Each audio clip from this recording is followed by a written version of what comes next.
All please rise for pledge of allegiance. I pledge allegiance to the flag of the United States of America and to the republic for which it stands, one nation, under God, indivisible, with liberty and justice for all. Should I do this before I do roll call? Yeah. I'm calling it. No. Yeah. Can I have the roll call, please? Yes. Mrs. Charles? Present. Mr. Cohen? Here. Mrs. Gong? Present. Mrs. Kemka? Here. And Mrs. Yelisevich? Here. We have quorum. Okay, first order of business, we're going to swear in the new student rep.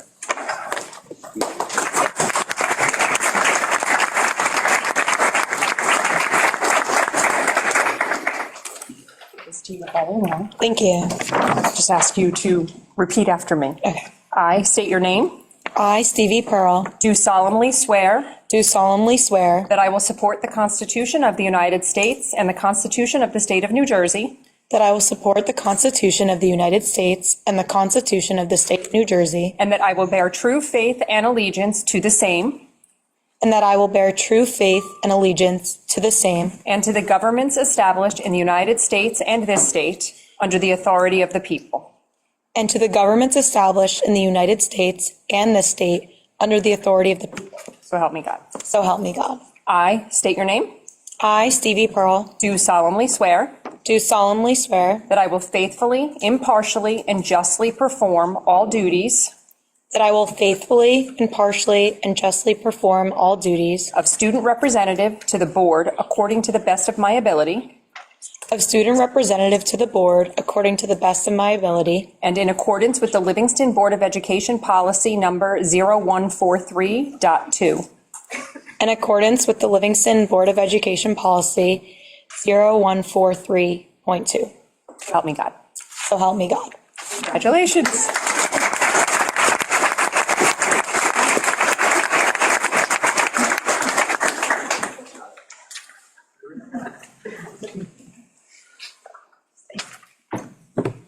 I knew you were going to get up. It's okay. All right, we have some student representatives who want to talk about the open campus lunch program. Okay, go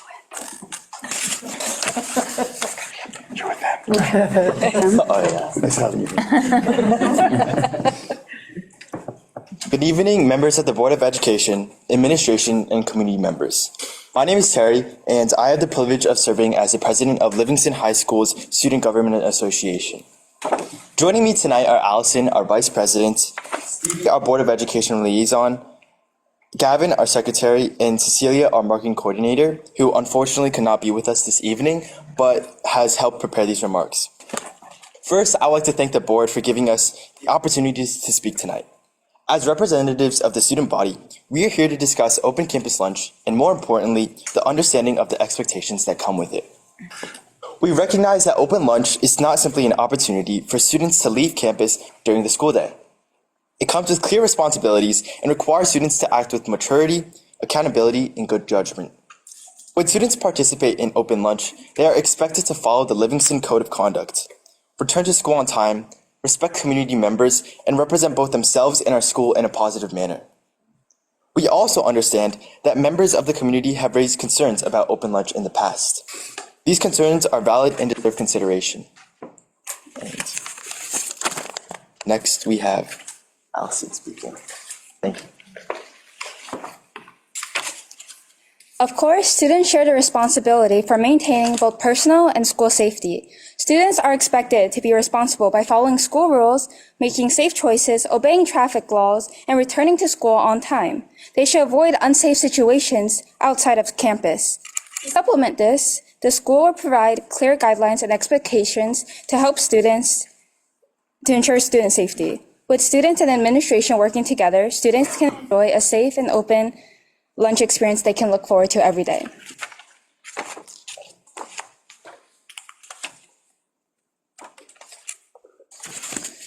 Allison, it should go without saying that open lunch is a privilege rather than a right. The executive board has had and will continue to have the responsibility of sending this message to the student body. We are fully aware that status as such means it can be revoked if deemed necessary. There is certainly no expectation that open lunch will remain instituted should there be any inappropriate behavior from LHS students. Any student who violates the Code of Conduct or the LHS Student Handbook during an open lunch period may face consequences, such as an in-school suspension or a weekend detention. Furthermore, repeated or serious violations that create safety concerns or disrupt order both on campus or within the community could lead to broader consequences for the entire student body. Under such circumstances, this privilege of open lunch could be revoked, requiring that all students remain on campus during lunch. Because LHS students value and appreciate open lunch, losing this privilege would be undesirable. For that reason, we are committed to following the established rules and holding ourselves and one another accountable to ensure that open lunch remains a positive and safe experience for everyone. Stevie will offer some closing remarks. Thank you, Gavin. On top of students acknowledging open lunch as a privilege, they utilize and appreciate said privilege because of all it does for students. To begin, there is not a surplus of indoor space for students to sit during lunch, and sitting in the hallways is prohibited. Thus, when the weather is not nice during the colder seasons, the upperclassmen often struggle to find places to eat lunch and truly relax. Open lunch provides the opportunity for students to take a break from the building and get some space. Additionally, when sitting inside the building, the table setup might make students feel that they need to sit with a specific group of students. On the contrary, open lunch allows students to mix with other grades and students of other social groups, bettering the overall socialization within the student body. With that being said, we want to thank all of you for having us here and hearing us out about something that makes our high school experience that much more special. Have a good night.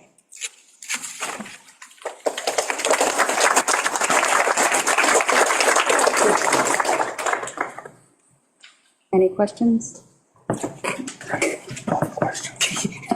They're all looking at me because on an annual basis, I make this a hard time, but I have full faith in the high school principal, and I'm confident that after many years experiencing this, that these kids know how to take care of this privilege. So no questions. I look forward to voting yes. All right. So we have a lot to do tonight. So this is your chance to exit. I can guarantee that they're going to vote. So unless you want to stay and hear about the rest of the board meeting. So it's up to you. Don't be afraid to leave. 5 seconds. If it's a trick. Bye, guys.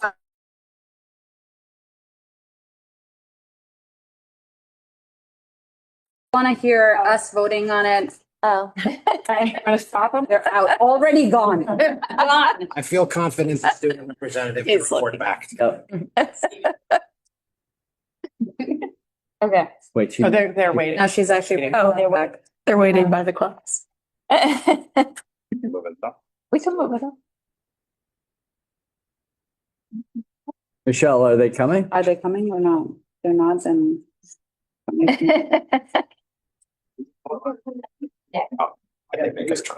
They do? Yeah. Okay. Can I have a motion? Alan. They're back. It's an architect who can also wrangle the kids. Can I have a motion? Moved. Second. All right, moving 3.1. Anybody have questions or concerns? I said my piece. I'm Okay. good. Anybody else? Well, congratulations. Can we have a roll call? Mrs. Like, Burrows. it's done. Yes. Mr. Cohen. Absolutely yes. Hung. Yes. Mrs. Yelisevich. Yes. And Mrs. Kemka. Yes, and congratulations. You are going to have access to open student lunch. Motion carried. Oh, you can.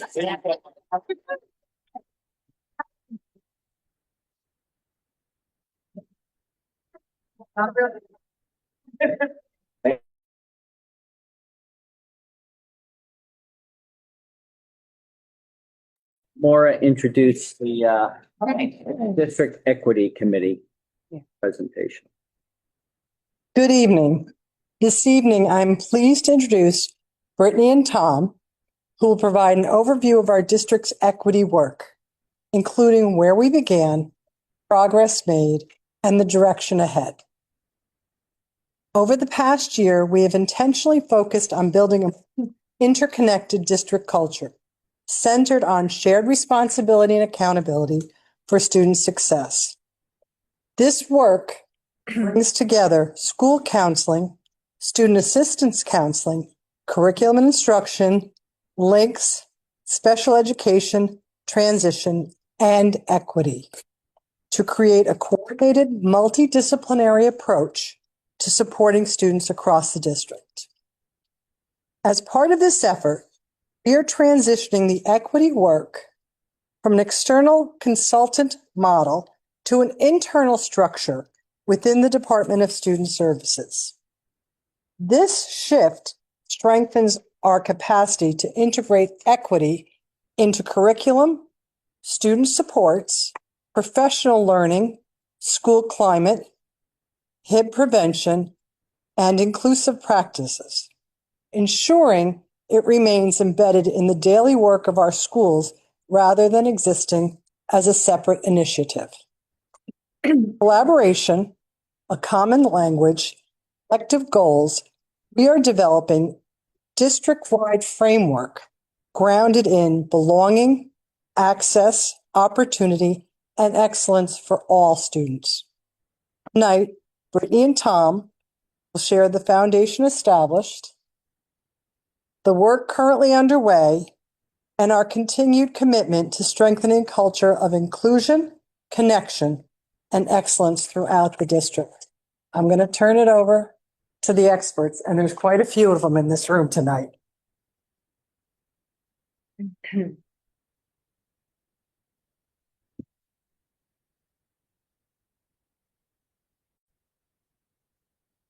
I guess while we're setting up, we have a lot of equity members from our district and our building organizations that are represented in this room today. So I would like to take a moment just asking everyone who's here that's been a part of our district or building initiatives for equity to just stand, to be acknowledged for all the hard work and help to create this presentation.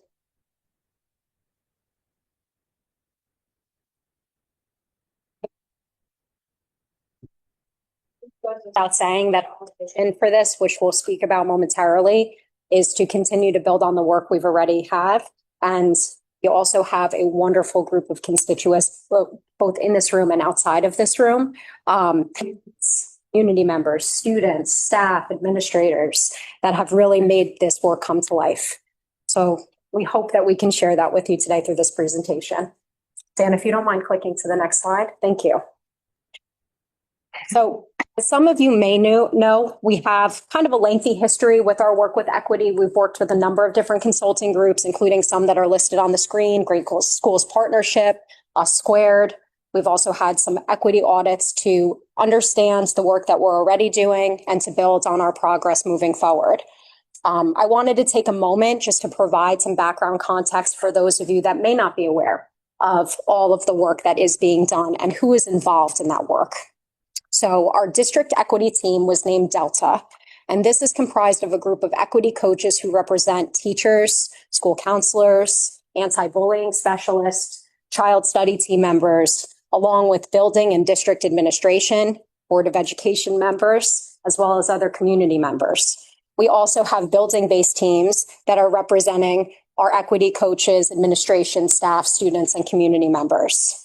So while we are shifting to more of an internal model, there is a lot of groundwork that was created to bring us to this point. And I think it's important to keep all of that history and all of the lessons that we've learned alive as we continue to build towards our future.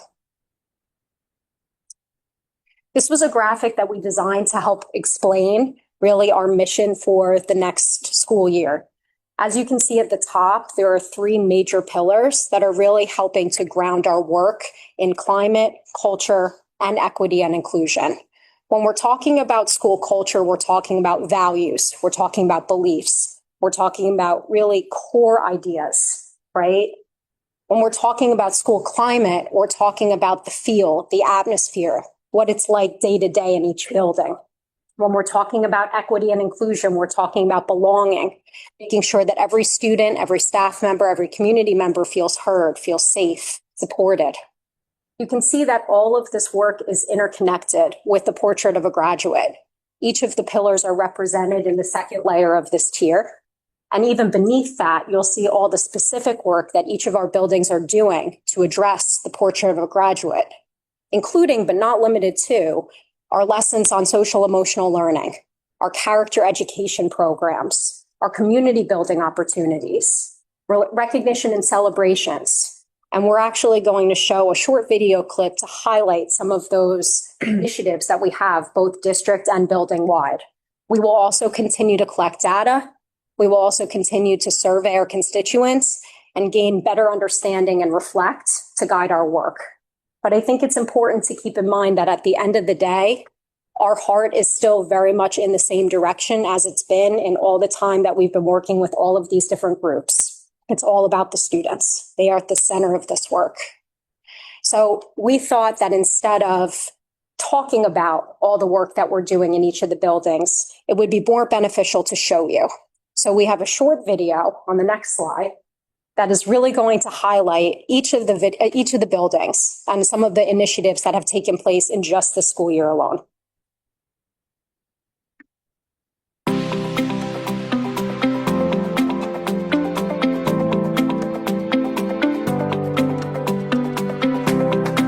Hi, I'm Reese, and I'm a fifth grader and a school president at Burnett Hill.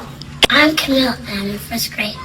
At Burnett Hill, we provide a positive climate and culture by teaming up across grade levels. As fifth graders, we get to be mini teachers who visit Pride, MD, and kindergarten through fourth grade classrooms to teach Livingston 100%. The fifth graders teach us how to make everyone feel welcome, use kind words, never judge someone just how looking by them.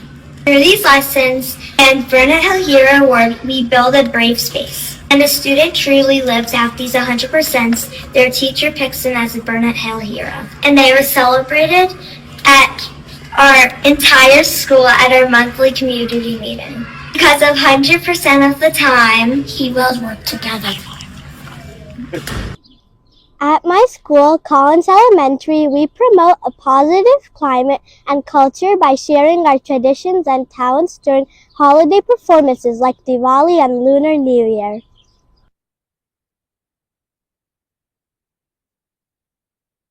At Collins, we also celebrate our diversity at a multicultural night each year. We love to learn about all the different cultures we represent here at our school. One of the best things we did this year to promote climate and culture was our Harrison Hawk Talks. Every Friday, we would sit with our class and watch a special video. We see our friends when you see Mr. Garcia. In the video, students interview other students and ask questions that help everyone in the school learn important strategies. For example, they might talk about how to make new friends or what to say when you make a mistake. Hi, I'm Max. Hi, I'm Shannon. At my school, Hillside, we promote a positive climate and culture by learning about and celebrating the 6 pillars of character all year. The Student Council hosts an assembly each month to introduce the pillar we are about to study as a school. One of the best things we did this year to promote a positive climate and culture at MPE is launch our monthly Lion Cherry Prep podcast. Every month, we focus on one of MPE's pillars of character, and through a musical sketch, skit, or a simple heartfelt conversation. The Student Council brought each pillar to life and demonstrated what each pillar truly represents. Hi, I'm Christian Lee. And my name is Alviota. At Riker Hill, we're more than just a school. We're a family. Our family values teach us to be kind, caring, friendly, respectful, and responsible. This year's school's theme was Unleash Your Superpowers, Power Up with Positive Choices. The Rams School and Student Council help our school learn and grow. Hello, my name is Umar. And I'm Rania. At MPM, we promote a positive school climate through advisory lessons, junior lands or leader traits, clubs, activities, and presentations that help us learn about different cultures and people in our community and around the world. One of our favorite experiences this year was co-presenting with MPM parents about Ramadan and Eid. Many students were not very familiar with these celebrations, so it was exciting to teach our classmates more about our culture, traditions, and holidays. At MPM, we celebrate learning from one another. One of the best things we did this year to promote a positive school culture were crafts for a cause. For example, students came together to paint pumpkins and build birdhouses. It gave students a chance to work together, help others, and show kindness throughout our school community.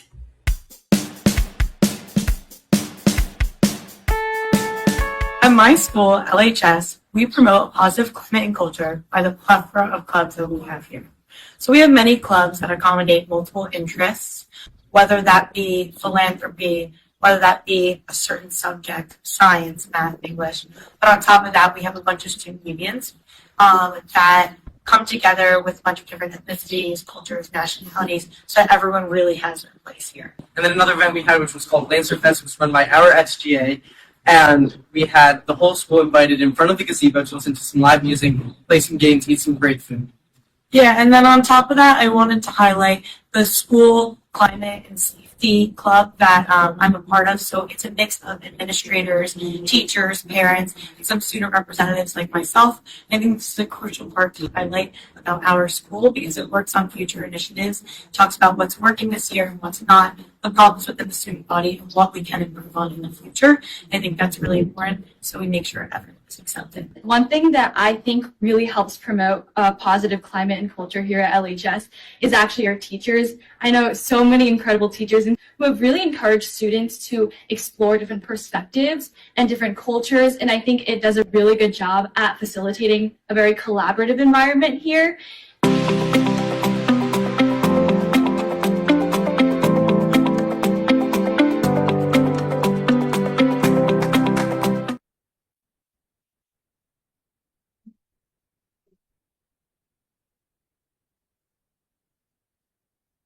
So as you can see, that was just a snapshot of all of the wonderful things we're doing in all of our schools. That video at one point was triple that length, and at one point we had enough footage and things from all the schools we could have probably made it 4 hours. You would have hated me for it because you've been watching it forever. But it just shows you how much we are already doing in our schools and how much we can also work to improve and enhance. And you'll see up on the screen now in the presentation is the mission and vision for the climate, culture, equity, and inclusion.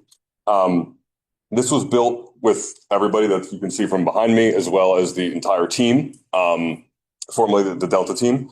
We came up with a mission and vision that was more representative of our school district. So you can see up there the mission to build an inclusive learning community where every student feels valued, empowered to learn, inspired to create, encouraged to contribute, and supported to grow through the lens of a portrait of a graduate. And the vision: together, cultivate belonging, celebrate diverse perspectives, strengthen relationships, and build a shared identity rooted in fairness, growth, and pride in our community. And you can see just a little piece of that with the video we just showed. So how we got to this point, in order to really identify, what makes Livingston, and what makes us, we collected the data from all of the schools. And you saw a little bit again, like I said in the video, of the school culture, climate, equity, and inclusion.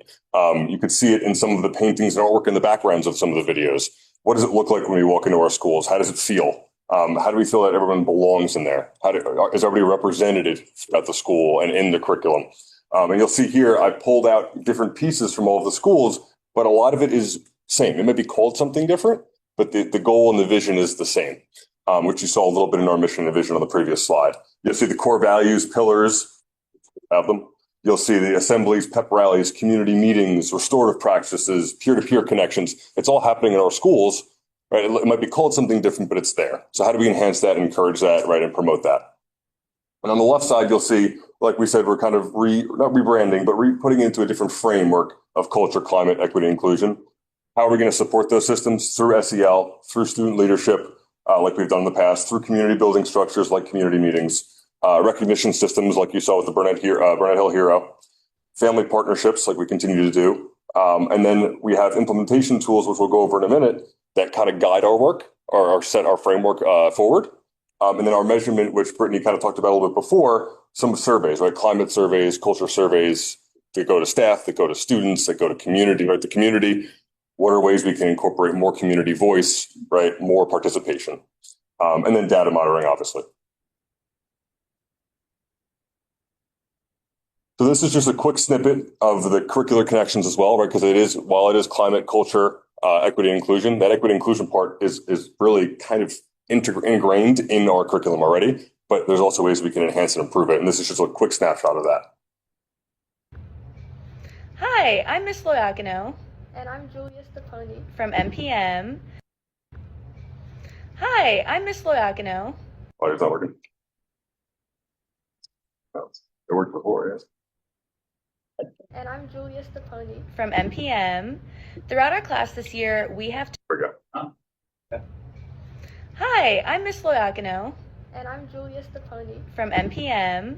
Throughout our class this year, we have talked about a lot of different struggles for groups in American history. In Unit 1, we learned about birthright citizenship through the court case United States versus Wong Kim Ark, which established that people born on U.S. soil are citizens regardless of their parents' race or nationality.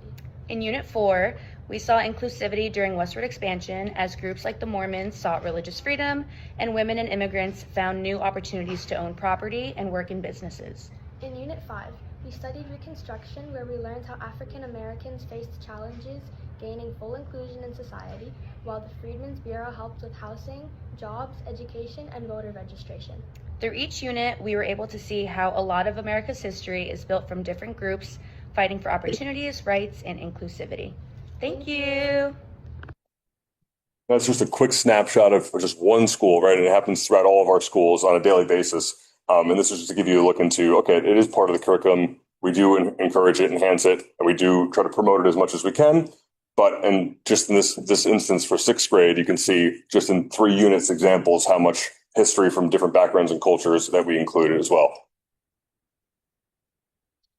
And then finally, guiding our work, the Portrait of a Graduate guides what we want to and or see our students, right, from K to 12 when they graduate. What are some of the attributes they should have, right? You might not have all of them, but how do we get to that point?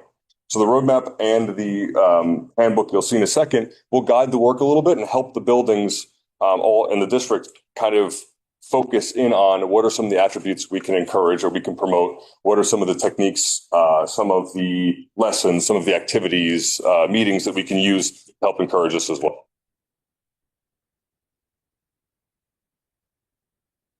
So one of the observations that we had as a Delta team at some point this year was really the notion that we've been working in a very siloed operation, meaning that every building is doing their own work, great work, but it's not interconnected. It's not rooted in anything that unites us. So one of our plans for next year is to actually create a culture and climate handbook that will serve as the foundation of our work district-wide to create that articulation. Tom and I have kind of an interesting perspective beyond just being administrators that are not now involved in this work. We were also building equity coaches at one time when we were classroom teachers. And I think one of our frustrations was that what was happening at Heritage was different from what was happening at the high school. That was different from happening at Hillside and Collins. So the Climate and Culture Handbook is really going to be our resource that all schools within the district can utilize as a way to guide our work. And just to share an example of some of the elements that'll be included in this handbook, this is a lesson that was actually created by our incoming assistant principal, Kelly Rocco, and one of our former teachers, Nick Brooks, at the high school, when we created lessons for our advisory program on the Portrait of a Graduate. So the conscientious friend, and we don't have to click the links necessarily, but you will all have access to the presentation to be able to take a little bit of a closer look. But really the focus of this particular lesson was on the conscientious friends. And what they did was they took video clips from different pop culture references, television shows, movies, etc., as a way to highlight some of the characteristics that fall under the conscientious friend. How do we uplift with kindness? How do we listen with intent? And we had students identify those notions within these video clips. And then it culminated with a gratitude exercise where we had students write a message of gratitude to friends in their lives that they believed were conscientious, that met these characteristics. One of the elements that would also be represented in our Climate and Culture Handbook would be our universal glossary, which is something that we've worked long and hard on as a Delta team over the last 2 years. It's a universal glossary to provide common language for Again, K through 12, a spectrum of information to provide to staff, students, and community members to really guide and gauge our work. So this is really where we are heading. And for the next year, we hope to continue to build this particular resource. You know, it's going to be built by, and you see some of the people in this room as well, a collective group. So it'll be by us, for us to use in our schools. Thank you for listening to our presentation.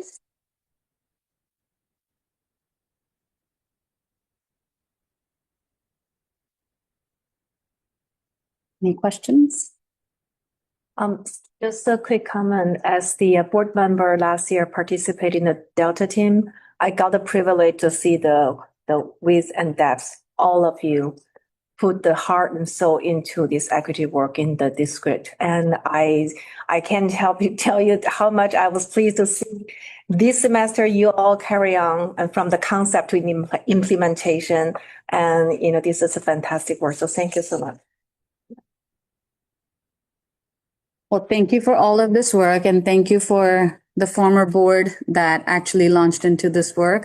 We come on people's shoulders, and I'm actually grateful for the board that came before me, which actually launched and started this work. It started with the Equity Committee, which I served on for a little bit, but it was all done by my former two board members here, Ms. Charles and Mr. Cohen. So gratitude to them, but gratitude to all of you. I know that this is not work that's easy and sometimes very messy and sometimes complicated. And, you do this with grace. You move through this with grace. I have just one question. I did hear you say that you're moving on from a consultant model to sort of going and doing this on your own. Do we feel completely comfortable that we have the structure to flow through that? Yeah. So go into more detail, but yeah, a lot of trainings as well as certifications in certain parts of it to kind of guide the work, as well as some past experiences between us as well. Really can get the framework, and you saw a little bit of in the presentation, but we already kind of have a solid foundation and framework to move forward using obviously what we've done in the past, but also new and as things develop and come out, we try to keep updated as well. Right. What is the plan if you do hit a roadblock? Say if there is a concern, like we all have blind spots. Say we do have issues.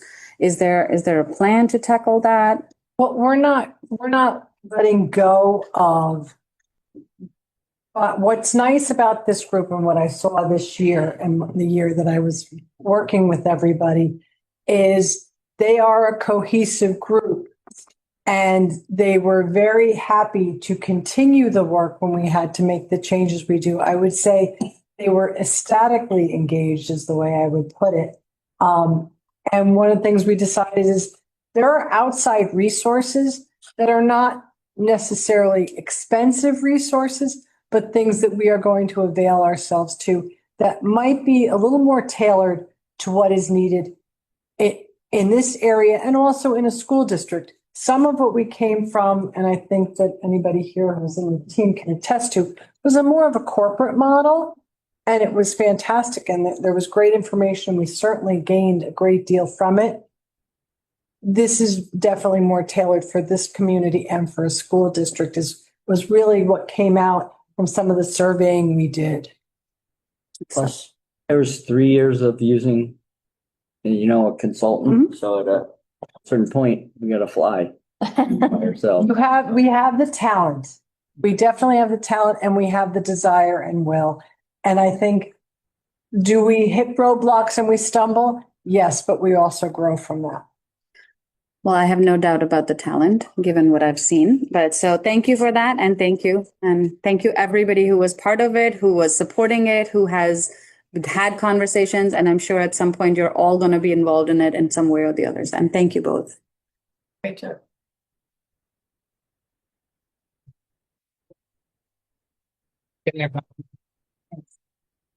Okay. Yeah, we'll put it.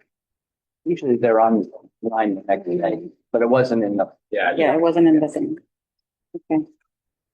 Okay, I'm going to invite Alan, see you back there. And while Alan comes up to answer questions the board may have, I just want to put a plug in. We have a new and revised website and parent app. And on the newsletter today, you can find out how to sign up for the new app. So, all right. Get there for you.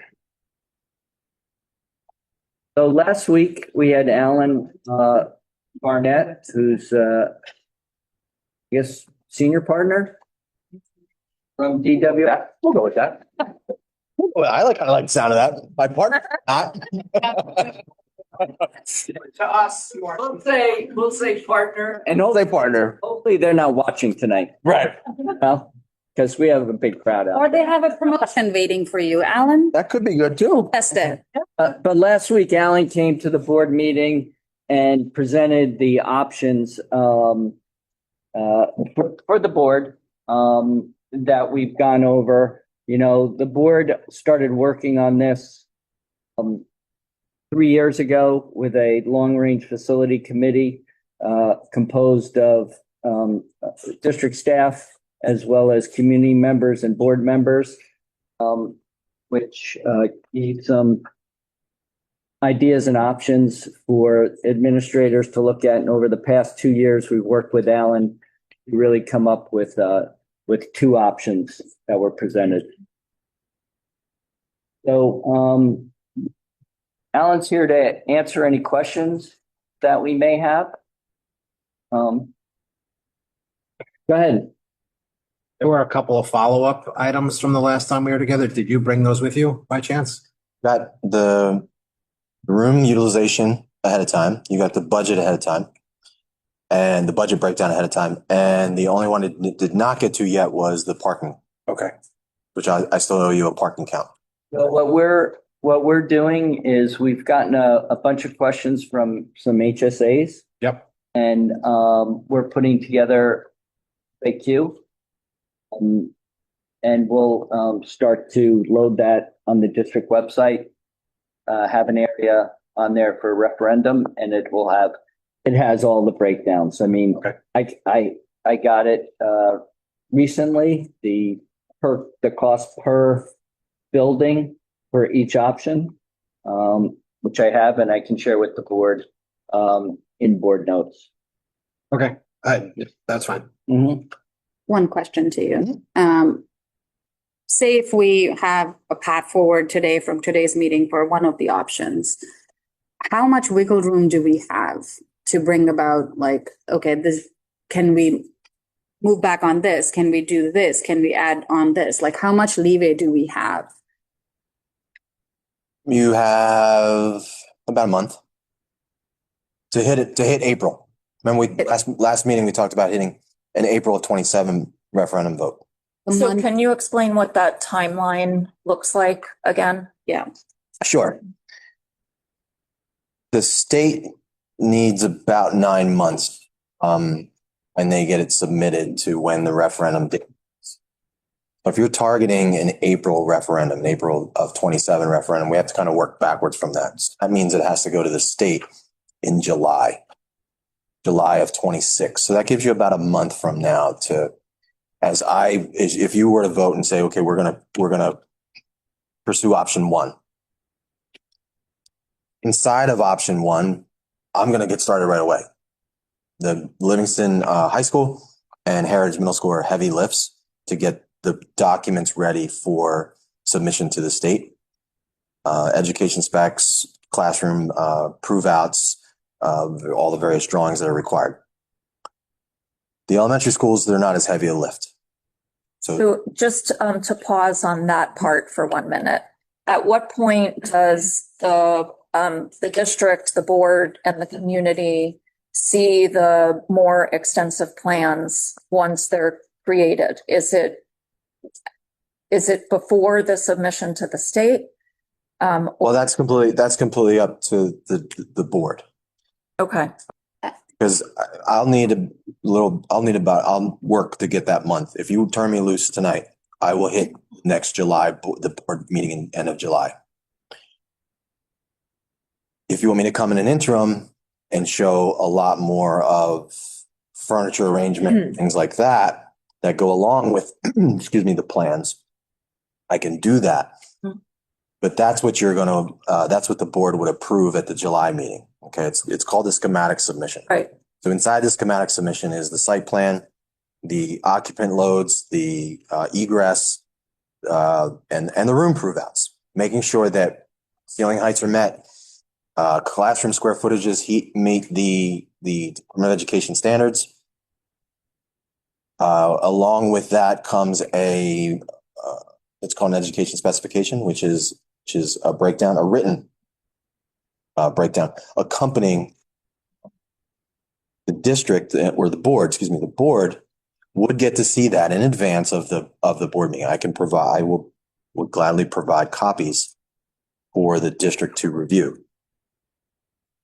If you want to hit April, I would suggest submitting it because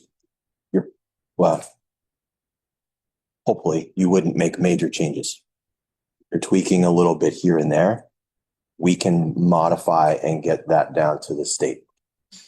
In concept form, you would be fine. Right? If it's 6 classrooms and 6 classrooms, and you modify that to 6 classrooms, but the usage may change a little bit, that's fine. We can adjust that with the state through the process. If it's large scale facility improvement changes, that throws off that changes the cost estimate. That's a lot more difficult to do because the state is evaluating the project and the cost estimates to determine your eligibility of state aid. Right. So they take about 4 to 5 months. I've got one in review right now, and they're going to release it at the very end of 4 months. So if you make changes, that's going to affect their release of the state aid, the preliminary eligible cost letter, which is what determines your state aid, which determines your tax impact, which is really what the voters rely heavily on. So at what point can we expect all of that? You would have the package at I don't know your schedule, but your meeting schedule, but it would be the end of July board. July meeting. So that's okay. He would need the end of July. I would need another. What happened? I spoke too soon. I would need In July. Yeah. In order to get the April vote, correct? If we have to also get our financial planner involved in all of this. They're working on it. Okay, so he's part of this package that we get, right? They're part of the information that you will receive. That we get in the package. Package, no. Financial aid, the financial advisor part, no. Okay. You have the cost estimate.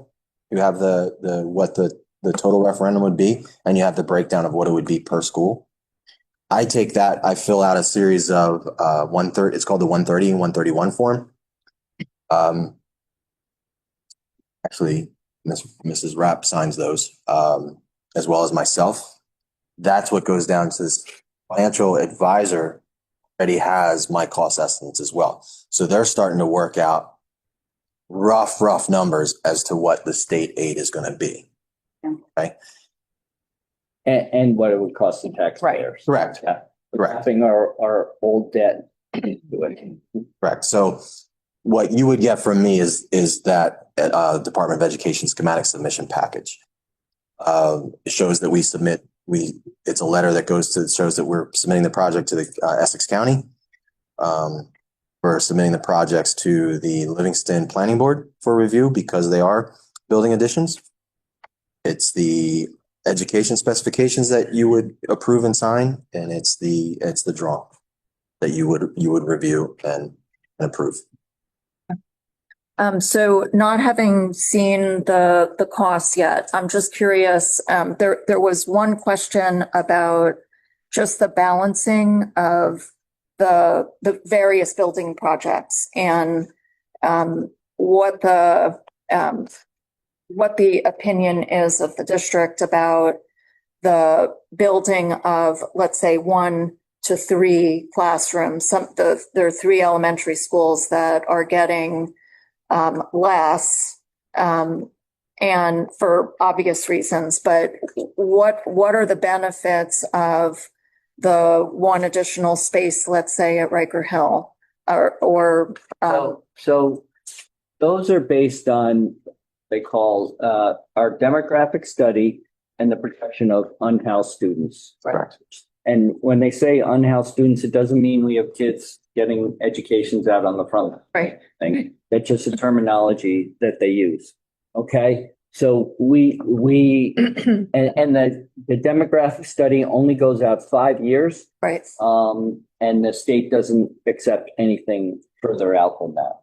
So that's based on demographic study, the projected enrollment that we have, and the aid that we'll get for building to those specs. Okay. And how does, For clarification purposes, anything more than that, then, Then we negates our eligibility. For that Right. part of it, it's not eligible for So any You aid. can't outbuild the demographic study. one related question. So how does the soft border policy, I know you said you didn't consider that when you were putting these plans in place, but how could that help us or not They in our look at planning? enrollment, okay, and we are engaging with a company that will look at possibility of redistricting, which will aid in that. And when I say redistricting, that's sometimes a scary word for people, but the way it's done is it's really new people that move into town or have children and then have children who don't have family in our schools yet. So let's say you had a kindergartner in there and then 3 years later, your second child is coming to our district. Even if you were in the new borders, supposed to go to another school, the new child, the younger child would go to the same school as the older sibling. Okay. Okay. So with that, now using that information, how can we figure out, say for a certain school when we're adding like one classroom or two classrooms, that was but maybe when we So they went to that take study. that study takes into consideration the plan. Right, but I'm saying that how can you make very efficient use, saying, can we, these incoming kindergartners for whom we were building this class, is there a way to redistrict them to a different school or soft? Yeah. Soft borders will probably never go away. Yeah. Okay. But you have to balance, certain walking distance, busing distance, things of that sort when you look at a project like that. I think The two options are also going to start to dictate, how that soft bordering works because, in one option versus the other, the room availability is going to be different. So that's the point I was basically going to make. When considering the options and thinking future forward, it really is, for me, it is also part of the calculation is how much available space, projected available space there might be, in particular at the elementary level, right? Which we know is very clear in the option one example, because what would become MPE has classrooms. So yeah, not a question, but just. Yep. I know the answer to this, but I want you to just repeat it for public record. The class sizes were considered to be what our guidelines have been when you were actually doing all of these classrooms with the demographic studies, right? The number of classrooms are still contain the class sizes that we have for our guidelines. Thank you. More questions? So we talked about the idea of a bus depot in this general area. Some of that is dependent on, I think, some work with the township. So let's say we were still having traffic issues related to the bus depot here, or for whatever other reason. How would plans be modified, or how could plans be modified if we needed to change something? The traffic issues aren't the buses, because the buses leave before, the traffic starts, and they're dropping off, before really the cars come, and they leave the bus depot before the parents start to come and pick up the kids when they're at the schools to be picked up. The real traffic issues are parents picking up their children from school. So in option one of moving the sixth grade to Heritage, in my opinion, educationally, it's a good move to have that continuum of education in one building versus a transition for a year and then another transition. Right. So, yes, we'll work with the town as far as what can be done here for Heritage. But also, that's a continuous thing that we deal with the town with all the time about traffic issues around the schools. And It's same with the car traffic in this area. Yeah, that's what I mean, the traffic issue. Oh, you're talking about the traffic issue. And Okay. correct me, now that the buses are no longer parked at Northland and they're parked here, are all of our buses here at Foxcroft between the two properties? Yes. Yeah, so it's not a net change of a bus depot were to be off this property because all the buses are parked here already. Here, Here. here and across the street. And across the street. No more at the community center. No. So It doesn't represent. If moving the sixth grade over there, we would need parking, plus there's additional parking in the plan for staff. Right. Okay. The bus depot that we have in plan right now is not eligible for state aid though, right? No. Okay, and is that a covered bus depot or? No. Okay. Okay. It's a parking lot. And right now, we're talking about two different options, but at what point are we going to be focusing on one or the other? I think, that's up to the board. I shared some of my opinion already. Yes, programmatically, the district feels that it's better to move forward with one, which I think we all agreed about even last time, after we saw. So programmatically, obviously, Yes. Yeah. the administration does feel that the first option is a better. We have to give the architect direction, Yes. on the option. Just one additional question. There has been a question from the community regarding the grass areas and fields. Yeah. And in particular, Prince Street at Heritage and the lower field and what would be left, the upper field. When would we, is there anything in the plan? I don't believe so to date on the heritage fields as an example. And then I think the other question would be giving the community a rendering of how much field would be left on the upper field for that understanding. I don't know if baseball is still possible, but soccer certainly seems like it would be. Or where we would find field space where would we elsewhere in find the district. Right. Okay, so the first one, yes, I can provide the district with more of an overall site plan showing what would fit left after we build the addition. And two, there's nothing in the referendum as of now for any rehabilitation or turf or anything on the lower sub part of the property. When you say rehabilitation, what do you mean by that? Grading, drainage, Okay. anything like anything. If the field Would stay grass. Okay. If the field is going to have an increased use down there, work has to be done. Work would have to, It has to be done. even if quite honestly, work should be done. Should be done. But I think if we are going to forward potentially with the plan to take up part of the upper field, we have to do something to the lower field to make it more consistently usable because it has flooding challenges and all sorts of other challenges. Yep. Yeah. One other question about Monmouth Court. Right now, we have a list of things that might be done there, but at what point do we see plans on what exactly would be done there? On the first renovations to the section? That would be part of. That would be part of the overall submission. So each property gets its own application. So Monmouth Court would have an application, Burnett, Collins, et cetera, et cetera.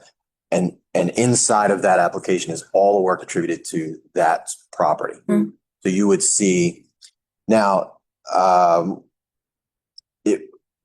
certain aspects of it would be very generic. Window replacement would be very generic. Mm-hmm. It's a note, window replacement. Right. It's a note, flooring replacement. Those aspects that would be generic. If it's changing a room utilization or configuration, that I have to, again, it goes back to the education specification. I have to prove that room out that it can, right, that the program that's going to go in there can meet the standards, the Department of Education standards.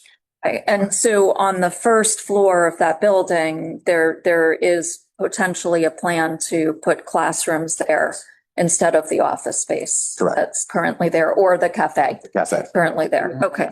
So you would see that as part of the submission. You would have an enlarged plan of that area, and it would show what the makeup is of the room from a furniture standpoint. And then along with that is a small spreadsheet based on the number of students that would be in the space at so much square feet per person. The room has to be a minimum of X. Mm-hmm. Take away from that, if there's desks, they're 5 square feet each. Again, and that takes away, and you have to make sure that all that tallies up to less than what the room square footage is. Mm-hmm. So that's all part of that schematic submission. So on that note, on Monmouth Court, we do not currently own that building. Correct. We are currently and have been in a long and timely, what feels like forever conversation with the town council about that, and about transitioning the ownership.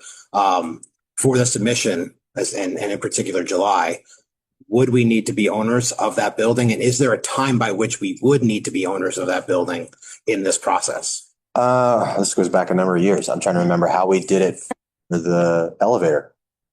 We did the work without ownership. Right. Yeah, you did. I'm just trying to think paperwork wise. Mm-hmm. If it's a leased referendum, so a leased space and it's in your LRFP, then you need to submit an application for it, whether or not you own it. If it's a leased space, separate. Would it have an impact on the referendum if we were to move forward? The aid. You mean from an aid? Or the aid. Yeah. Yeah. Can I get back to you on Yes. that? Mhm. Yes. That's a bad one. Like we. We need. This may incentivize before- things. I'm asking the question Yeah. for a very particular reason, Yeah. in a very particular way. Alan, we will need that answer by tomorrow morning.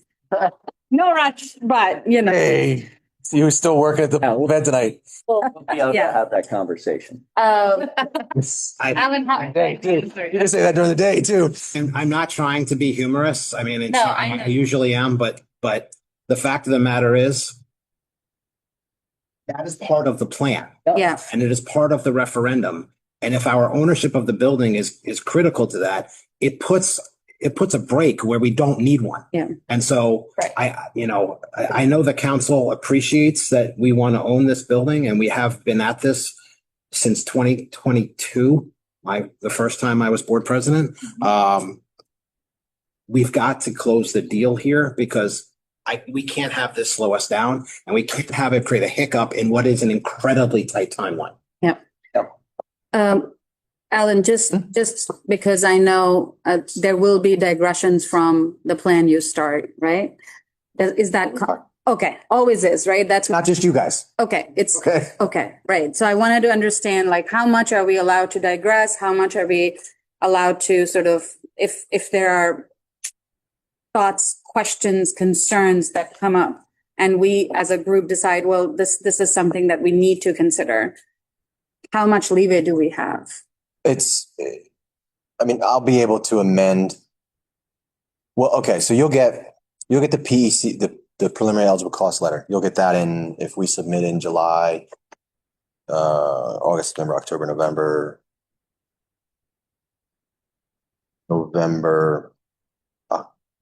December. Could make revisions probably up to December. All of Thanksgiving for the sake of argument. Christmas present, holiday present, I would say the end of November to be safe. end of November? Yeah, just to be safe, because then they have to reevaluate, Okay. especially if there's significant cost impacts to it. And significant program changes. Gentleman that has the most, usually the most flexible, has retired, so. Just our luck. I mean, he's retired 3 times. No. COVID. Might come back. Wow. 3 times a charm, though. Okay, other questions? I think there was just one question about per square foot cost. I just want to bring about. Yes. Pre-COVID, I think the cost was. Can you talk about that a little bit? When you look at construction costs, you get sticker shock too. Because if I was to take bids on 6 classroom addition, very similar to one of the options. Today's market, $550 a square foot. Today's market. I have to project out for years-ish at inflation, at political things that could come down. I also have to look at the complexity of the project. When I say a 6 classroom addition, that's very similar to like straight, simple box. Have the room. When you look at the high school, for example, very complicated. The cafeteria. Science labs run, if you were to renovate a science lab, they run about $1 million a classroom. So if you look at that, that's about $1,000 a square foot. No, it's more than that. The performing arts center that you're going to put at the high school, that drives the cost up. Cafeteria, we renovate the cafeteria, especially the kitchen, that drives the cost up. So when you look at the overall square footage, it looks high. Did you factor in the soft cost in that too? Did you use the total number, construction number? I think there was a soft. Okay, so if you take just the construction number. 175. So I don't have any.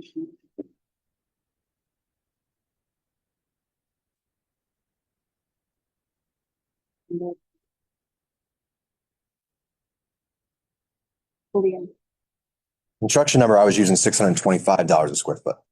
Again, that takes into account potential inflation, technology, all the miscellaneous items. The soft cost is 3% that gets factored in above and beyond the construction cost. Okay. So when you look at that and you were to take that total number that I gave you, when you look at that total number divided by the square footage, yes, you get a much higher number. Mm-hmm. The other thing too, when you look at residential construction or even commercial construction to education construction, you have to go prevailing wage. Yep. The unions are getting very aggressive. They're going to want this project to go, it's called a PLA, right? Project Labor Agreement. They're going to want this project to go PLA. That adds some cost to it as well. I have to take all that into account because the number that I've given you and the number that the voters vote on, I spent a penny more. Mm-hmm. So I have to make sure I have the scope covered. You don't want things happening to this district. I don't want things happening to this district and to other districts that have very large referendums that seem, they've kind of hit their limit. Right. And then what have they done? You could Rather not. some of the things you said you were gonna do, The toilet won't have. or you go back to the voters. Right, but at what point, in the examples you're thinking about, at what point That's are they discovering this? Have to cut scope. They've gotten to the point where the bids are out, the bid numbers are coming back in, and they're going, oh, Okay, they say a couple other words, but I won't say those. okay. They're eliminating doors. So, and that's The open campus. yeah, right. It becomes very Campus education. Lunch becomes very Open lunch. very amphitheater. Well, or the bathroom doesn't have the sink. Yeah. right. So I have to make sure that's with a referendum, that's my number one job. My number one job is to make sure that what you vote on and what the taxpayers vote on can get built. So in this kind of changeable environment, have you been successful in that way? Yes. Okay.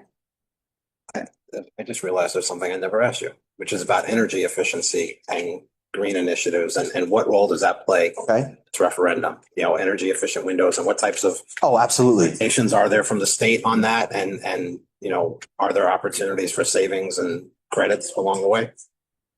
Right now, very minimal rebates out there for energy efficiency. We could get into a whole conversation of whether or not you want to take the buildings called LEED certified. Be designed to LEED without the added cost. Okay. And there's a lot of stuff that goes into having a LEED building certified that adds significant cost to a project.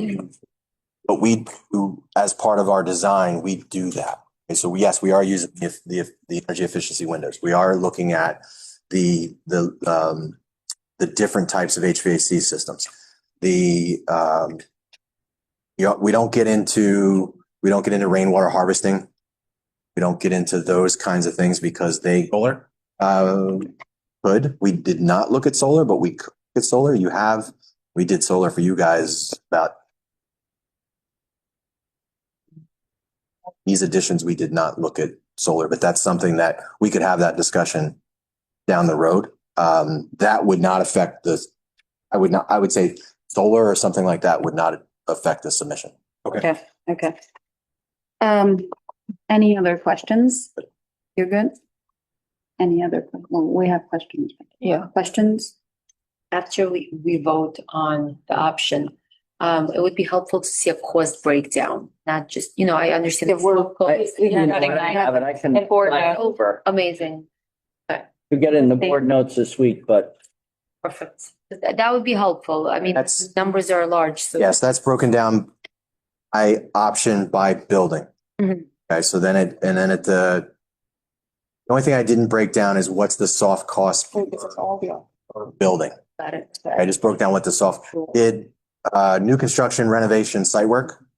And then you'll see it when you get it in the board meeting notes. I can send it out. And there's Yeah, send it. 30% soft cost on each item. You can kind of see, and then it all tallies what I presented. Perfect, thank you. I think we have to move on. I agree. If we go with the option one, all the 6 elementary schools, 14 high school, do you have a prerequisite for doing the elementary first or the middle school, high school later, or is simultaneously open? Well, they're going to be broken up into multiple construction packages.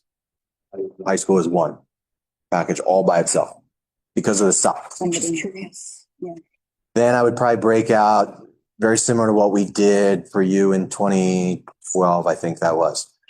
Where we did 3 elementaries, 2 elementaries, or I forget how the actual packaging worked. And when it goes to the bidder, we do contract A, we do contract B, contract C, or we do call it a winner takes all.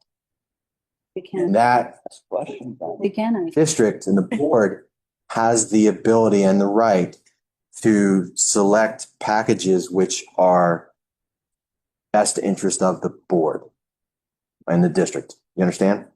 So if package A, if one contractor bids package A and package C, you combine those numbers and they're better than if they were broken out separate, the district has the right to take that and capitalize on potential economy of scale. The other thing too we can do is a winner take all option. And if we feel comfortable that a bidder can save the district money and they can handle, I shouldn't say and they can handle the work in a timely manner in the schedule that we provided, the district can award everything to one person. I would still not recommend doing that with the high school. I'd probably break out the high school, Heritage, and the elementary schools. The other thing too, when you do that, I think one of the questions that you received was why the difference 18 months to 36-month duration of construction. High school needs 36 months. And if you go with option one, Heritage needs 36 months. Elementary schools, depending on them, they actually can be done in option one, Riker could be done in less than 12 construction. So again, that's why you want to break things up. The facility improvement projects, they're going to go out as a separate one. They can be done in 2 months, 3 months over the summer, right? Some of the things at Monmouth Court can be done over the summer. Window, roof replacement, gutter replacement, things like that can be done. And you can start chipping away at a lot of the projects. So for Heritage Middle School, will that be an individual bidding? Or I would do that as a separate. Separate one. Yeah, I would let, because of the size, especially in option one, even option two, I would probably, now, at some point, the district is going to involve a construction manager. We're going to work closely together, and I'm going to give my opinion on what should be broken out, and they're going to give their opinion on what should be broken out. More than likely, we'll probably come to some, agreement. But my recommendation would be elementary schools, let's start there. Facility improvements, elementary schools, Heritage, high school. Okay. If you choose option one. If you choose option two, I may bundle Heritage and Mount Pleasant Middle together. And for Heritage specifically, because we all know when you move a bigger middle school with all this traffic and everything, beyond the construction challenges, is there any other elements that might delay the process of the whole project that in your mind that we need to tackle or better prepare? Yes. And that gets into, so that's the nasty part of my job. You're right. I'm gonna write it. Because when we look at state bidding laws, state laws require that you take the lowest responsible bidder, which you want that number, but that doesn't always give you the best contractor. So say what could be a delay. It really then falls on the chess match of the contractor. Because it is, right?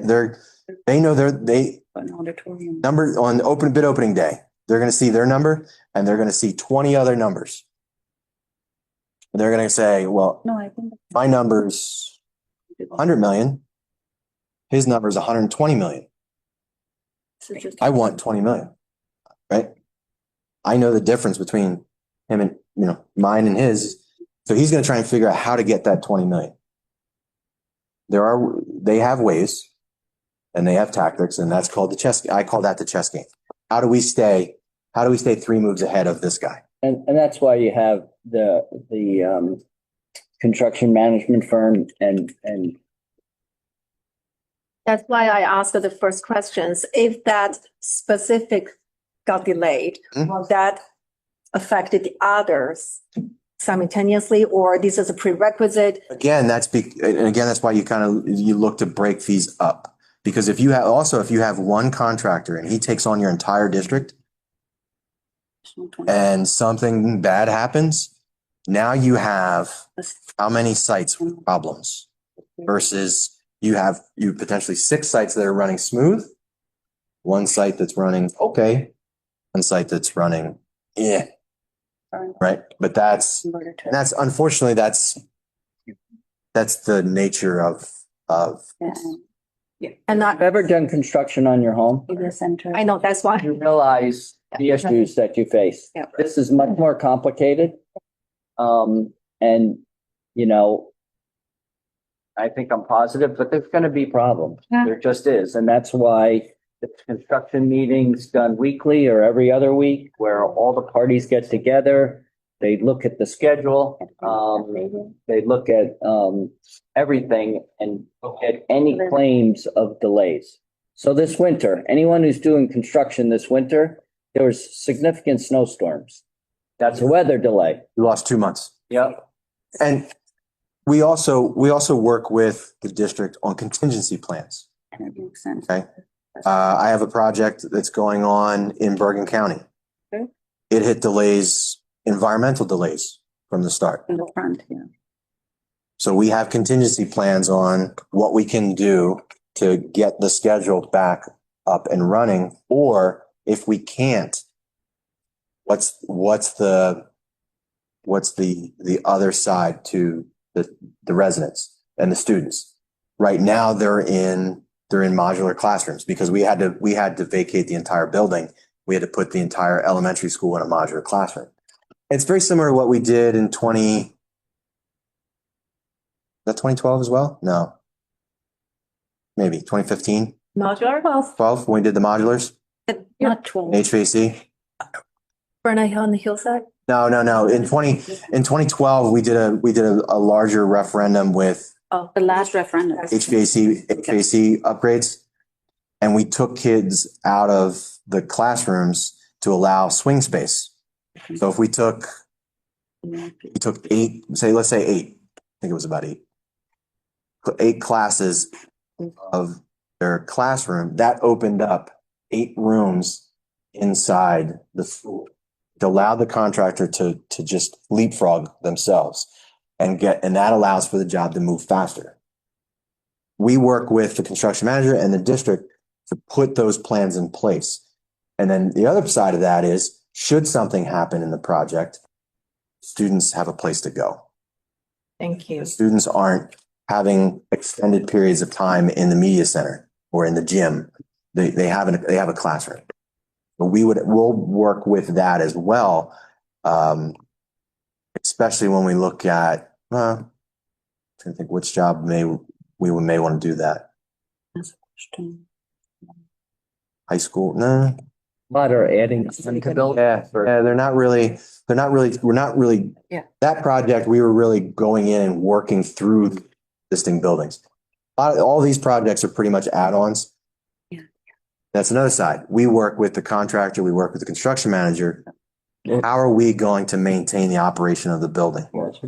That's key, critical, so that the challenging one's going to be the high school, right? We're building in front of the high school. How are we going to maintain operations of the high school when we're working in the front yard? We're putting an addition to your house in the front yard. So, think of pulling up in your driveway and it's now a construction site. Those are the kinds of challenges that we face, and we've overcome those in other districts over the course of my firm's career. So it's not something it's new to us.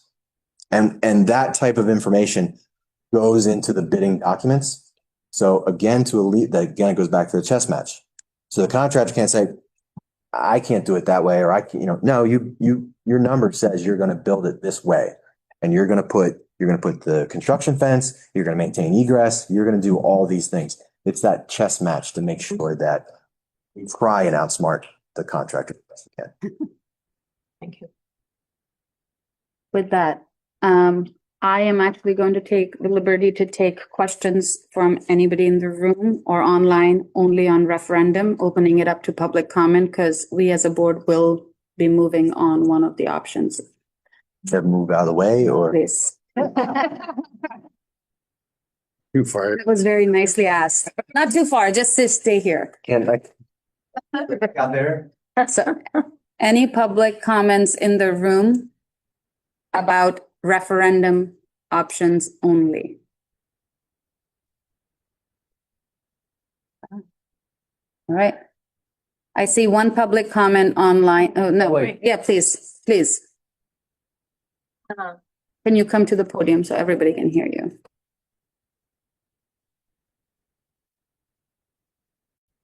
Hi, my name is Liz Levy. I'm a parent at Burnett Hill. I had a question about the plans for Burnett Hill.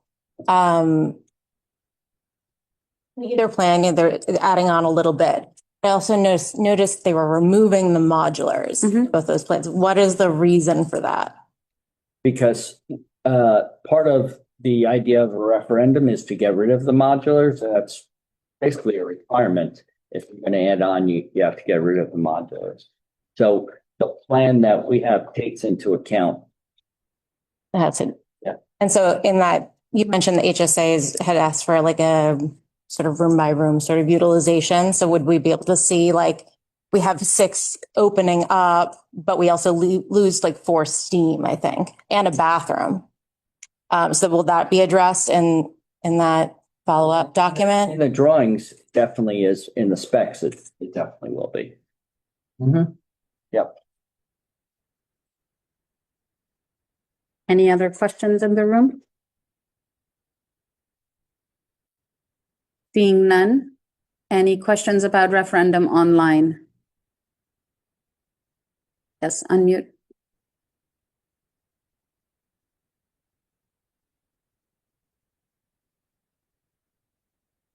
Ms. Klein, you can speak now.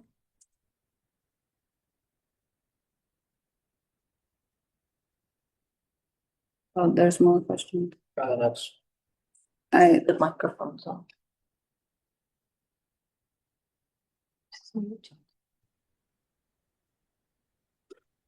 Hello. Yes, we can hear you. Hi. Yes, my name is Gennady Borhovich. Are you taking questions about just the Just the referendum. Yes, just the referendum. Yep. Yeah, but are we taking questions about the cost or just the structure of the referendum? Either or. Okay. I mean, I looked at the referendum, the options. We obviously have a problem here that we need to solve, and so I appreciate the board for taking the time and the thoughtful nature of the different options. I trust that we'll make a really good decision here.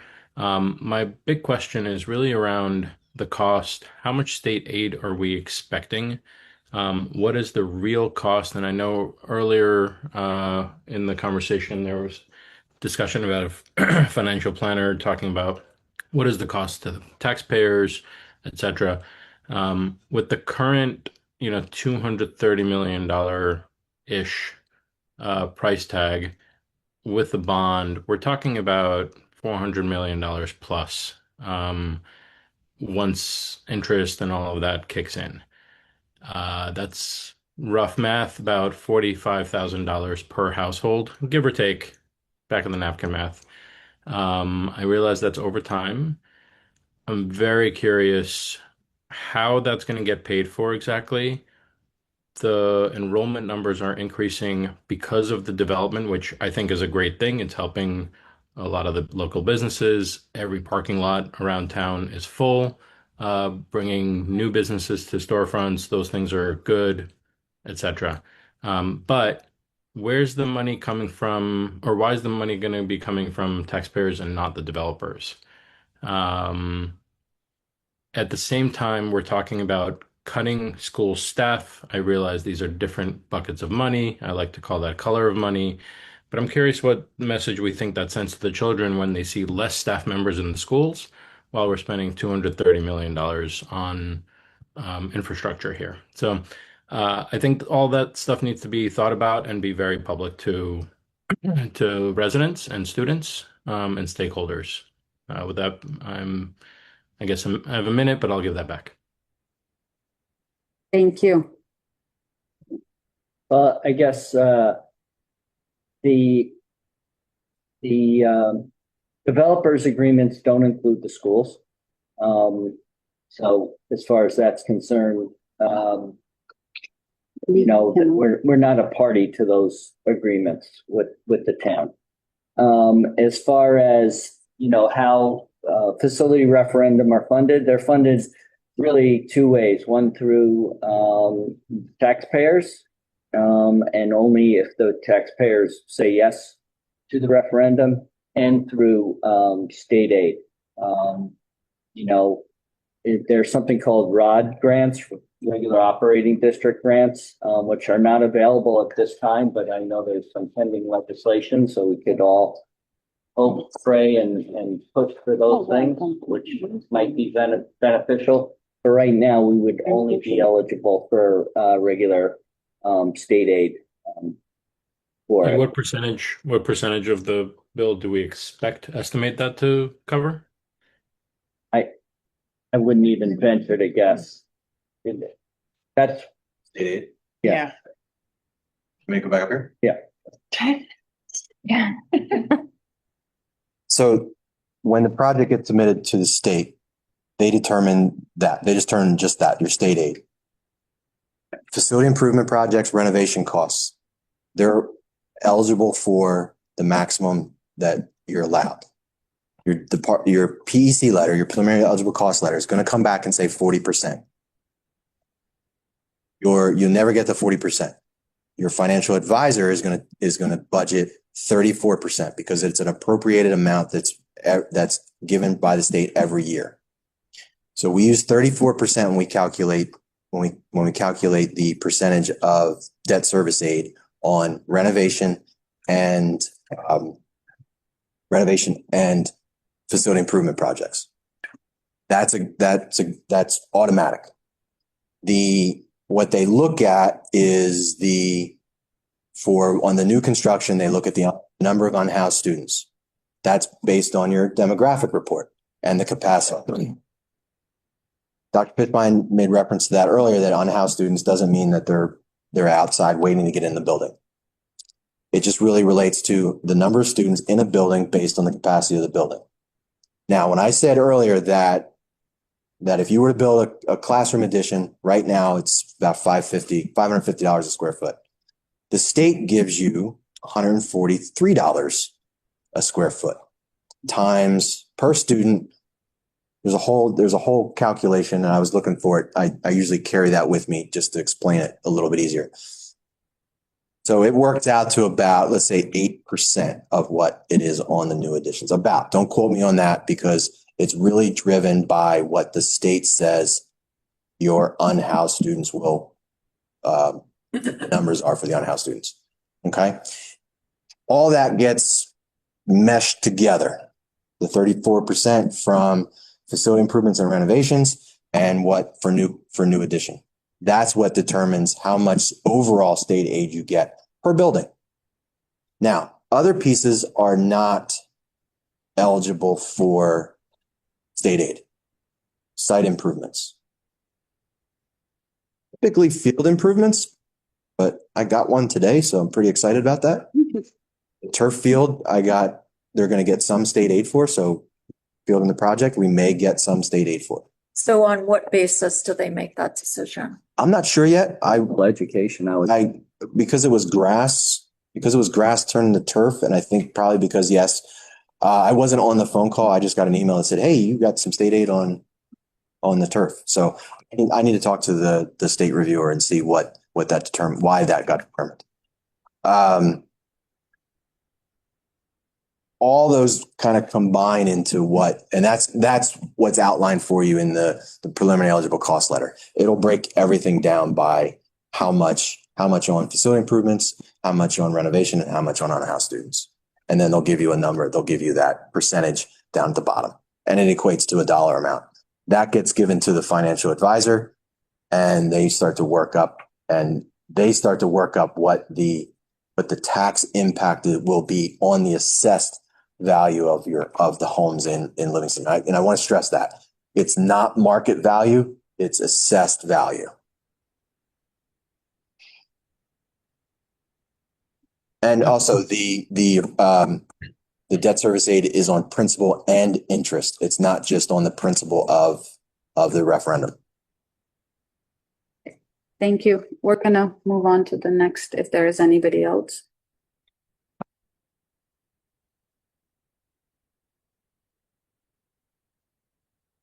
All right, seeing nobody. So just clarifying, we choose an option today based on some of this information that's going to keep flowing because we have to move on with an option. The scope is somewhat shiftable, right? Okay. I'm going to introduce a motion to actually pick an option so that we can get well on our way with our architect. So that we can give him a direction to at least start the work. Can I have the motion to vote on one of the options on list? Second, is Questions? there specific language that we're voting on, or is it just? I think we're giving direction to To the the architect to move forward with one of the One options. of the options. Just want to be clear. Yeah. Add something to that? Yeah. Yep. Please. We'll get a draft resolution, which approves the submission. Really what I just need tonight is, yep, go this way. Okay. Mhm. Yeah. I'm just.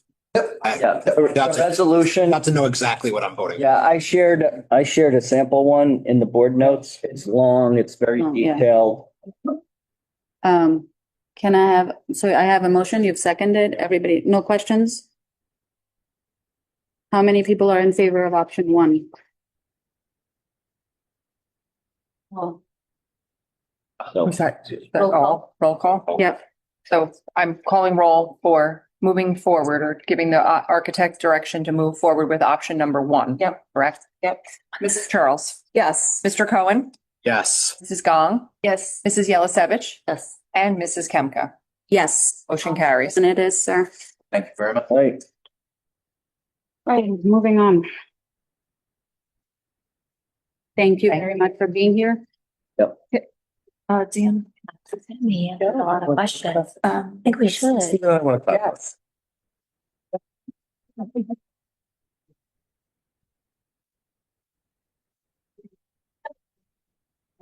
Thank you, Alan. Thank you. Thank you, Alan. And anybody who has questions. Yep. Communication. We're gonna get something Yeah. out, start asking for questions and then a FAQ. Okay. And get back to you. Do we want to say that? Yeah, let's Okay. Yeah, let's- I was just asked, so people are starting to have questions. So we've received some already. We're starting to put together an FAQ. That'll be on the website in a section about the referendum.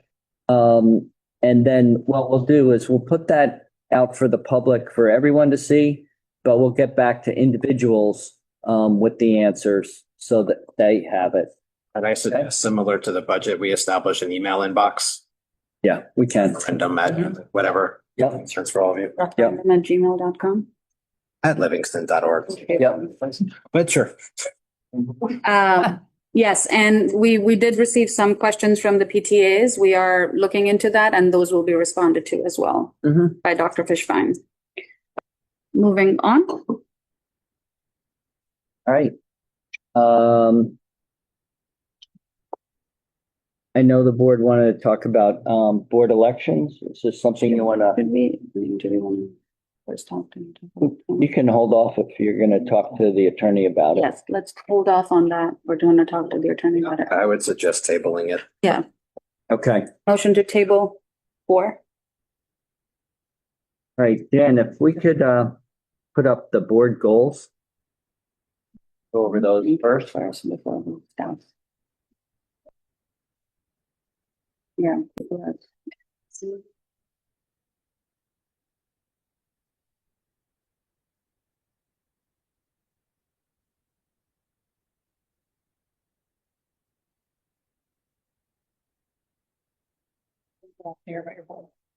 I know. Yeah. Not my goals. I know. Every year, the Board of Education develops goals with administrative input. And you'll see these goals are, I call a little bit evergreen because they're going to probably continue. At the end of this presentation, I'll give some ideas for the board for next year's goals. But as I said, when we started the presentation with our architect, this process started 3 years ago. And tonight is, the board really moved forward in a significant way.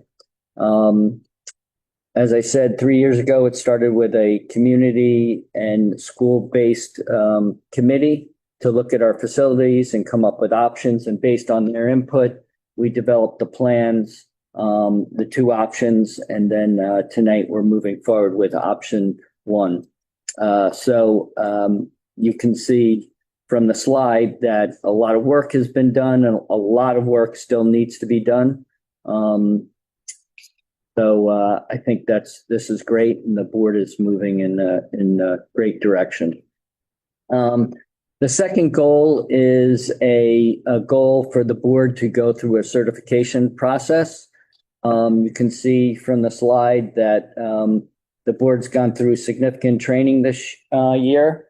I can tell you in all elected positions in the state of New Jersey, only boards of education go through a mandatory training, and then these are optional trainings to get better at what they do. And this board's taken on a significant challenged certified board.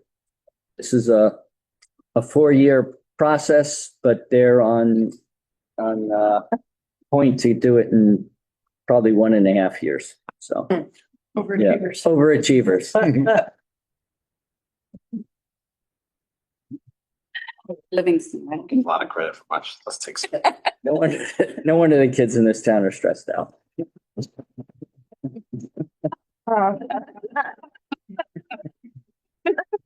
It is all out. Didn't you tell it's my last meeting? We did the equity presentation first. Yeah, that's for this. Yeah. All right. So we really started working on this this year, community engagement, honoring individual students, teams, groups at certain levels and staff. And I think this is something that the board can continue to work on and really build a schedule over the summer. You might not be able to know who the individuals who are going to get honors, but you can definitely do presentations from certain programs. The fourth goal was to engage in a superintendent search. That's over and done. Yep. And Mark will start on July 1st. You're aware, right?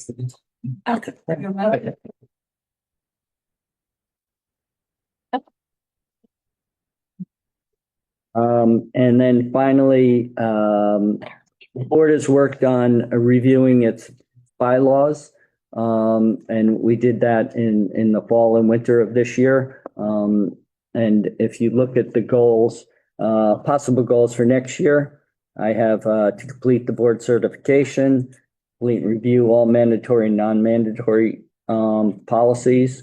So Sue's been working, Sue Berman, our HR director, has been working on that with staff members who need to be involved in those policies. I think that's great. Develop a schedule to honor students and staff and programs. And then you have the facility referendum budget and board member. You have a full plate. Yep. There. Yep. Well, thank you, Dr. Fishman, for preparing those board goals. I am going to take this opportunity to also thank you for being here at the helm of it all. I think we started in a very rocky place, and when you took the reins on, we are very grateful for your guidance, your mentorship. We are so grateful that we don't want to let you go, but no offense to you, Mark. Oh, no. But, we've had a difficult. Like I said, you worked with a consultant for a few years, they got to fly. Yeah. Well, that's it. You're on your own now. Have phone numbers too, though. Yep. But we ended up in a very difficult budget cycle. I have to say, I think many of us on this board felt like we were it would be okay because you were at the helm of it with all of your experience, with all of the thought that you have put in for every student, for every staff member, bringing and building a team. We truly appreciate that work, and it's not gone unnoticed how we threw you in the deep end right away, and you took on that challenge. And Livingston is better today. We are moving in a direction for generational level change, and I don't think that we could have done this without you. So everything happened for a reason, and you joined us for a reason and for a season, but we are very, very grateful to you. Thank you. Any other board members? I'm not going to belabor the point, but the measure of success is, did you leave somewhere better than you found it? We are a better school district. We are a better administrative team. We are a better board. Yep. For your presence. And, as witnessed by tonight's significant vote to move an option forward, you have also put us in the position for our future too. And I am deeply grateful for all of that. And I wish you nothing but health, happiness in your future, and many conversations with Mark Stern should he need your help. Don't let him fly alone. But he will fly. But he will fly. Confident of that. Yes. Yes. When we started some of our training with New Jersey School Boards Association, and this was a number of years ago, one of the things that they told us during that training is really to focus on the work. And I think until you joined us, I didn't really understand what that meant, but it really has been 2 years where we've really focused on unifying as a board, as a district, and focusing on the work that we need to do. And we've made a lot of progress. And I think we're very well set up to move forward with a lot of the goals we set out for. And they are big ones. And somehow I have felt a little bit more at ease with all of it. So I appreciate you for that. I think all of us have felt at ease tremendously. And I think that the focus on the work has actually been really a championing point. We all have felt like we were heard, our concerns were answered, all in timely fashion. We still have your cell phone number, so don't. He changed his number No, soon. he's not going to July change 1st. He's not. Yeah, we didn't use a burner phone the whole time. He's sitting on the desk. We know where his friends live too.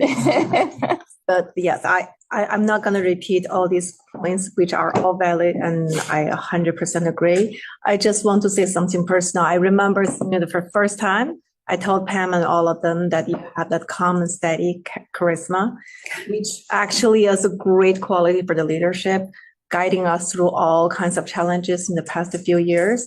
And agree with Paru and Pam and says, you're reachable. That whenever we need you, we give you a phone call, you always get back to us, no matter how busy you are. And those are really, really cherishable characteristics. And I truly appreciate your help and guidance here. I just want to say I appreciate everything I learned from the board. I learned a lot of it from you. I haven't been on the board long enough to experience another superintendent, so that's going to change. For all of us. For sure, but so I've only been on the board for a year and a half, and you're on for 2 years. So, and I also wanted to add to your point where I feel like you're very cool, calm, and collected. When things are flying, it's like, okay, you're just kind of like, okay, we got this kind of a mode, and you'll always respond. You're always approachable, and I really appreciate everything you've done for the board, and we'll miss you. Thank you. So this is recorded. I hope my wife.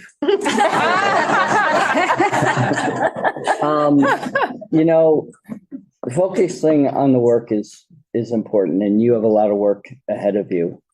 There's always going to be a lot of noise out there, whether it's local, state, or national noise. So focusing on the work is absolutely critical, and always come back to that. As far as the district, when I came here, this is a great district. It really is. You have committed board members, you have committed administrators, you have committed teaching staff. a great relationship with the professional organization associations here in the district, a great custodial maintenance staff. The facilities are in very good shape. So, and those things were here when I got here, just organizing it and getting it working in the right direction. And you guys are poised to move. We still have your phone number. Phones work two ways, you know. Well, that's fun. Okay. All right. Oh, we still have some. We have a lot of. Plan goals. All right. Wait, there's more. A strategic plan. I know, I was hoping we could just go, right? We can go through it quickly. Yeah. Come on, Jess, get on board. Yeah, come on, it's All right. So, I have to do my job and read the group. It is great that the district has a strategic plan, and based on that plan, we develop goals. Okay. Some of the slides have been consistent throughout, all the presentations on the strategic plan. So why don't we start with the first goal? Sure. So our first goal has been a bit of an evergreen goal, as Dan was talking about, that we're working on our instructional framework. Towards the end of last year, we spent time and presented to the board the Livingston lens, which has really kind of anchored a lot of our work over the past couple of years and the work moving ahead. Dan, if you'd go to the next slide, here are the belief statements that have worked for all of the PD that we've done across the district and have worked into the goals then for this year as well. Dan? Thanks. Here were our action steps for this year, and on the next slides, we'll kind of talk a little bit about what we have done to meet them. So if we go to the next one, the first one was to talk about interconnected work through a district-wide celebration of America's 250. It has been at the heart of so much of what we've done. Natalie Tapilco and Dawn are here. I'm so glad that so many people are here for so much of this work. What unites us was really their brainchild, the Oral History Project. It's so big that we had to capitalize the R. The night of listening, the Matchbox Dolls, the selections at concerts. We just, Sean Kelly and I did an ice cream tasting contest at Heritage Middle School last week that was also anchored in America 250 in the theme. We're not invited to ice cream tasting. I don't know how I got invited to that, but I have to figure out how to keep that going. We spent this year looking at what we thought was going to be a 2-year, project to examine our elementary schedule. We had heard from many teachers, and the number of teachers that put the work in this committee was unbelievable. How can we gain more consistency across our 6 elementary schools? And when we got to towards the end of March, and again, so many people in this room are principals and our directors and Angelina Rodriguez working with this committee of teachers, said, no, we want to do this for next year. And so they presented to the entire elementary community, and 92% of them said, yeah, let's move forward with this and start to do more things with small group instruction and centers and responsive teaching, working towards the MTSS Tier 1 model as well. So that's a huge success, and that's going to lead into next year's goal too as we work on the implementation of that. Dan, if we could go to the next slide. Again, with so many people in this room, our supervisors are here, our principals are here, but again, it's the teachers who did the work in the classroom on a daily basis. We implemented a universal screener K through 6. So we're getting real-time information. We are looking at data. We are doing, data work in teams in common planning time, and building classroom lessons that's based on the feedback that we're getting and giving to students. At the secondary level, they've started their first of 2 years looking at our grading and reporting. And that was really the next important step in the creation of the Livingston Lens. Ultimately to take a document that was written over 15 years ago, and it's really had its time. So, Natalie Topilko and Amro are here. They have really led the charge in having conversations about what it is that we value and what's important and what is the best practice. So we've created belief statements. We've done work on homework and academic integrity and multiple opportunities to demonstrate proficiency. Now, the goal is for the grading and reporting handbook to go live in September of 2027. But we're going to do a lot of this work next year with the staff as we start to talk about what some of these things look like in the classroom, in the actual work of grading and reporting. And I think we got one more there, Dan. Yep. So we launched a repository for staff, by staff. Our new principal, Dana Triana, or one of our new principals, Dana Triana, is in fact, she actually has led this work, and she built a website repository, teacher curated, teacher contributed, vetting of best practices, so that as teachers are getting feedback, as they're looking to expand their own practice, we have a whole pool of resources available at their fingertips. Everybody on the administrative team participated in our own PD with the adaptive schools to talk about collaborative groups for ways that we approach and resolve and work on ongoing complex issues as it relates to student learning. And we have turnkeyed much of that work, as well. We actually had a cadre that was in Denver at the beginning of this month doing the advanced practice, and they're going to turnkey some of that for us on our July days as well. And then finally, working on that interconnected piece across the buildings.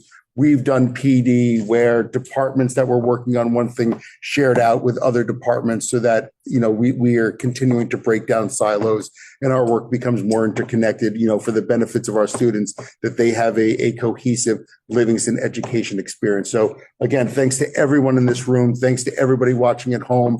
As Dan was saying, we have an unbelievable staff who this is a tremendous amount of work, and for everyone to contribute and be part of it with the passion and to the extent that people were. It was a really exciting year. And again, there's a lot of evergreen stuff in here that'll come back for next year's goals.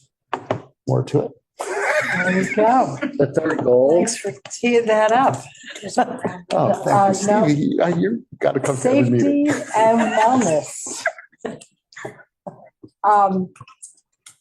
This, again, a lot of what you're going to hear, you heard earlier in the presentations, you heard some of it with Dan and with Mark. It's all interconnected, and it's the whole group. It's the whole community. It's all of us that we are looking at.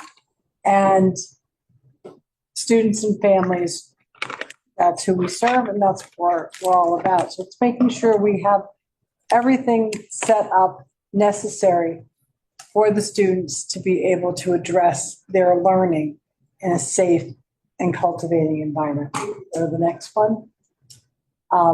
Based on interconnected, one of the 5 focuses, and again, it's about having a safe, caring learning environment. Next. I think these are some of the things we did, and this is just a taste of some of the things we did. Starting with, and this is where Dan was able to talk about some of the things, being able to address perfectionism. We did a lot of work. We had a book group that included the links providers, the school counselors, the student assistant counselors, child study team, a great deal of our administration on the anxious generation, which I know has been out for a while. But just to help everyone have, again, common language and a common understanding. We also did a lot of work on technology and social media. There were a ton of events at the high school, the middle school, and elementaries. And the whole theme was the same. It really is about making sure we're dealing with the entire student, not just academics, but how we're going to get to them and how we're going to reach them. Next. think that's me. Okay, next slide, Dan. So over the course of the year, through Sean Kelly's leadership as our school district's security specialist, we worked on improving conditions for if there's a prolonged lockdown with crisis buckets. We updated our security drills with new training based on training Sean received. Emergency communication protocols. We'll be working on this for the next school year. We updated our critical infrastructure maps, and that allows the emergency service people to get to the right place within our buildings. Integrated our panic buttons and updated the systems with that. We'll be introducing a visitor management system in each school that is consistent amongst the schools. Our buildings are available for our police department to do live drills within our schools, and they pick a different building every time that they do it. We updated our what we call memorandum of agreement with the police department and the prosecutor's office. This year we did something unique in that through Sean we did a unification drill, which is where if there was an emergency and we had to take students to an alternative site and how to reunify them with their parents. Sean was able to get about 25 volunteer families to do that from his building, and we did that drill in partnership with the police department and the fire department, and it went very well. We learned a lot. If that were ever to occur where we had to reunify a whole building, that's hours and hours of work to get that done.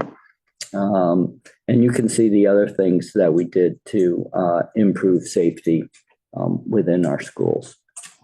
The next one, I don't want to cut more short, but we had a whole presentation on this goal. I was actually ahead of the game. And the last goal was on was finance and facilities, which we addressed. I do want to touch on some goals. The strategic plan is finishing next year, so it's time to revisit it for the next 5 years. I think the way it was developed is good because the overarching goals pretty much stay the same. It's the work underneath those goals that has to be defined. And, as you can see, there's always a lot of work that needs to be done. Facility referendum, there's a lot of work that went into it to get to this point, but I've been through 2 significant bond referendums. There's a lot more work. And then when construction starts, that's like all consuming, and we're not out there doing the work. We're just there monitoring it. Next year, the district will go through CUSAC. That's the state evaluation system. So that work will start this summer. And then the development of the, Livingston High School Grading and Reporting Handbook and starting to implement that, the assessments in the revised elementary schedule, and then enhancements and improved coordination for direct services to student. So you can see this covers, academics, state monitoring, bureaucracy, facilities, and strategic plan. So there's a lot of work to develop these plans and a lot of work to accomplish them. Any questions, anybody? All right, thank you. Thank you for that, Dan. Any board reports this evening? Our Saturday meeting. Our Saturday meeting? Parul and I were at a Saturday meeting hosted by New Jersey School Boards Association on the fiscal cliff with two superintendents. And so a lot of what we heard at that meeting was similar to what we heard at the Garden State Coalition of Schools. And there weren't really any new solutions presented, just an outline of challenges, really, with some suggestions for resolutions, which we've already been pretty proactive about passing here. Any other board reports? Moving on. Can I have a motion for approval of minutes, please? Second. Roll call? Charles? Yes. Mr. Cohen? Yes. Mrs. Gong? Yes. Mrs. Yelizavich? And Mrs. Kemka? Yes. Motion carries. We're gonna open for public comments. Any public comments in the room? Seeing none? Okay, do you have, no, okay. Any public comments online? Seeing none? I'm gonna close public comments. Can I have a motion on 1.1 and 1.2, please? So moved. Second. Roll call?